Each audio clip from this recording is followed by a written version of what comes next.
When I married Daniel, I believed I was starting a new chapter with my best friend.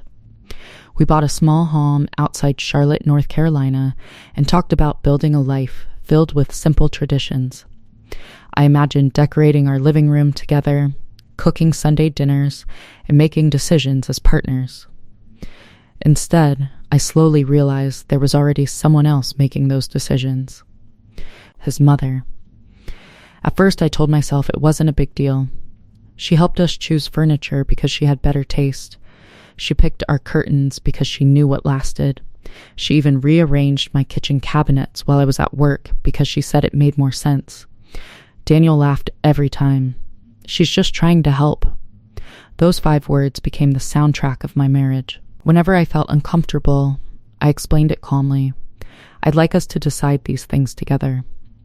Daniel would smile, kiss my forehead, and say, "Don't make this into a problem."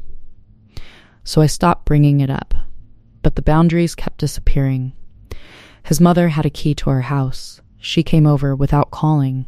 Sometimes I came home from work and found her folding my laundry. Other times, she'd already started dinner because she thought I was too busy.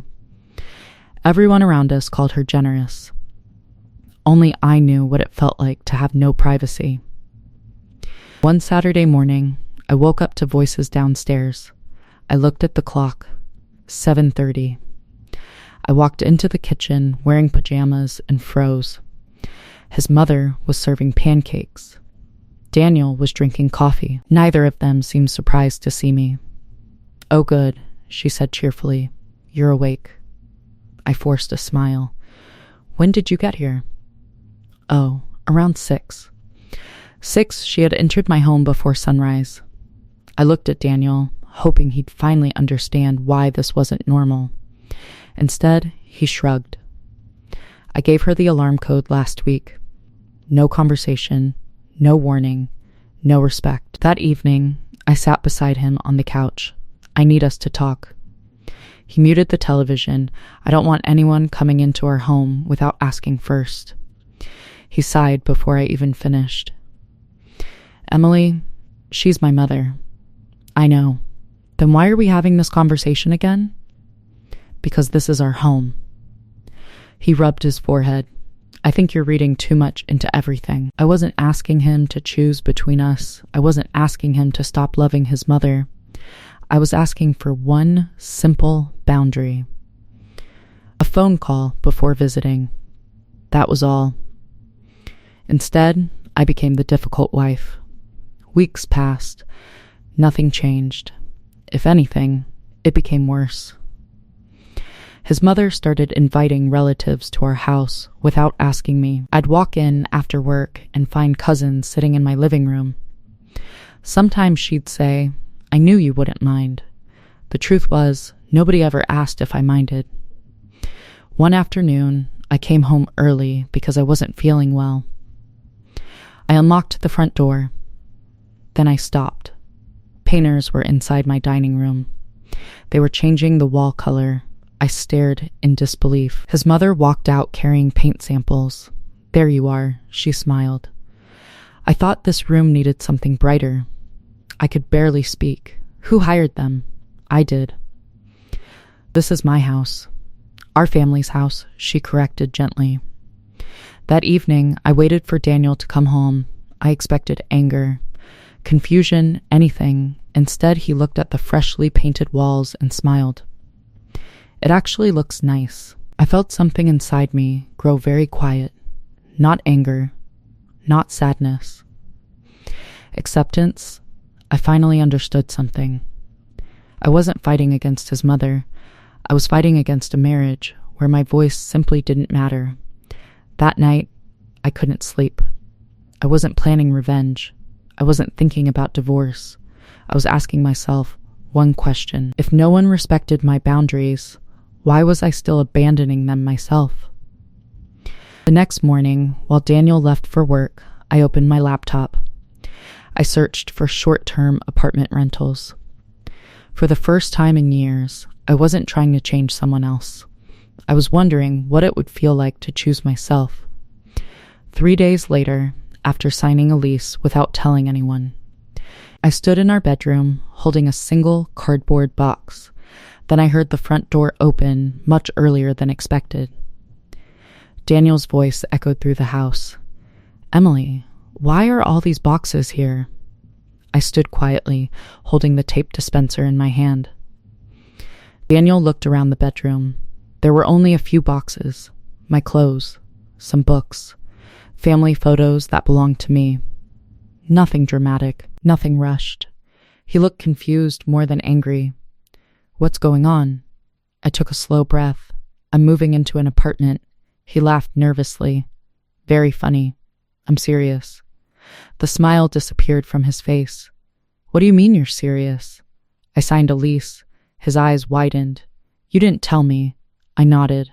"I've tried talking for years." He sat on the edge of the bed. "You're leaving because of my mom?" "I'm leaving because I don't feel like I have a partner." Silence filled the room. For once, neither of us rushed to fill it. Finally, he said softly, "Why didn't you give me another chance?" I looked at him with kindness. "Daniel, every conversation was another chance." He lowered his head. I wasn't trying to hurt him. I simply couldn't keep shrinking myself to make everyone else comfortable. The following weekend, I moved into my small apartment. It wasn't fancy. The furniture didn't match. The kitchen was tiny. But when I locked the door that first evening, I realized something beautiful. No one else had a key. For the first time in years, my home felt peaceful. The first few weeks were difficult. Daniel called often. Sometimes he apologized. Sometimes he promised things would change. I listened politely, but I also watched. Real change isn't spoken. It's lived. A month later, he asked if we could meet for coffee. I agreed. He looked different, not exhausted, just thoughtful. He placed something on the table, a house key. I changed the locks. I didn't reach for it. Then he said something I'd never heard before. "I told Mom she has to call before visiting." I stayed quiet.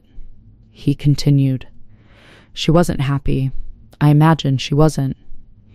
But that's not your responsibility anymore. It's mine." For the first time, he wasn't asking me to manage his relationships. He was taking responsibility for them himself. Over the next several months, we met often, not to argue, to rebuild trust. Slowly, carefully, he started making decisions with me instead of for me. When his mother complained, he respectfully repeated the same boundary. "This is our marriage.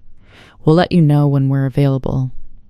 She didn't like it, but eventually she accepted it.